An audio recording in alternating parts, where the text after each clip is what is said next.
ठाकुर धर्मेंद्र जी जो इस विद्यालय के संस्थापक हैं और हमारी पार्टी के बड़े नेताओं में से बच्चे जो आगे तो थोड़ा शांत बैठे हुए हैं अपने स्वभाव के प्रतिकूल, लेकिन अपने स्वभाव के अनुकूल पीछे से भी शोर मचा रहे हैं। तो प्यारे बच्चों, देखिए बच्चों के बीच जब आए हैं तो लगना चाहिए कि हम होती सब राजनीतिक कार्यक्रम एक तरफ और बच्चों के स्कूल से मिला हुआ निमंत्रण मेरे लिए एक तरफ होता है, क्योंकि मैं जब जाता हूं विद्यालय में तो बच्चे होते हैं और उनको देखकर उस वक्त का मेरा खुद का पुराना दिन याद हो जाता है। इस न्यूज के प्रायोजक है ओम मेडिकल एजेंसी, कांटी थाना रोड, मुजफ्फरपुर, बिहार और ब्यूरो चीफ मोहम्मद शमीम अख्तर। नमस्कार, आप देखना शुरू किए हैं STV बिहार न्यूज। मैं हूं शमीम अख्तर। कुर्नी प्रखंड के मंगरा में SL मैरी इंटरनेशनल स्कूल की एनुअल डे फंक्शन पे पहुंचे राष्ट्रीय लोक मोर्चा पार्टी के राष्ट्रीय अध्यक्ष उपिंदर कुशवाहा। वहीं पे कांटी प्रखंड अध्यक्ष रमन कुशवाहा ने गुलदस्ते और फूल मालाओं के साथ भव्य स्वागत किया। ये देखते हैं वीडियो में आगे। श्री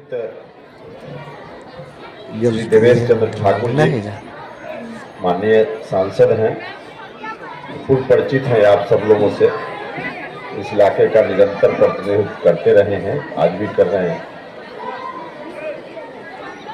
ठाकुर धर्मेंद्र जी जो इस विद्यालय के संस्थापक हैं और हमारी पार्टी के बड़े नेताओं में से एक हैं।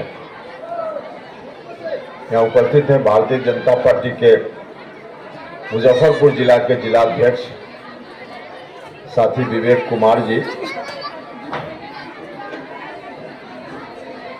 नेत्र रोग विशेषज्ञ डॉक्टर रजी हसन साहब, हमारी पार्टी राष्ट्रीय लोक मोर्चा के प्रदेश के प्रभारी अध्यक्ष और इसी जिला के साथी मदन चौधरी जी, हमारी पार्टी के राष्ट्रीय उपाध्यक्ष जितेंद्र नाथ पटेल जी, दूसरे प्रदेश महासचिव ब्रजेंद्र कुमार पप्पू जी, बसंत चौधरी पटेल जी, भारतीय जनता पार्टी की नेत्री हैं और जैसा कि ठाकुर धर्मेंद्र जी बार बार बोल रहे थे कि अभिनेत्री भी हैं, डॉक्टर अर्चना सिंह जी, पार्टी के जिला अध्यक्ष रामेश्वर कुशवाहा जी, पूर्व मुखिया रामेश्वर सहनी जी, साथी दिलीप कुशवाहा जी, राजेश कुशवाहा जी, आप सब लोग जो यहाँ उपस्थित हैं, विशेषकर इस विद्यालय परिवार के सभी सदस्यगण, उनके अभिभावक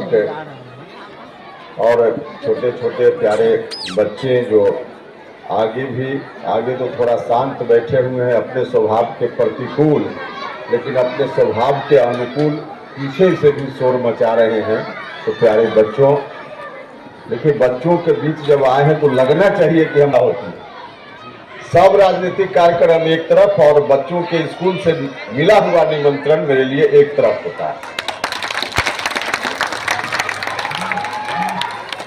क्योंकि मैं जब जाता हूं विद्यालय में तो बच्चे होते हैं और उनको देखकर उस वक्त का मेरा खुद का पुराना दिन याद हो जाता है और वह मस्ती भरा समय होता है बच्चों का, कोई चिंता नहीं, कोई फिक्र नहीं।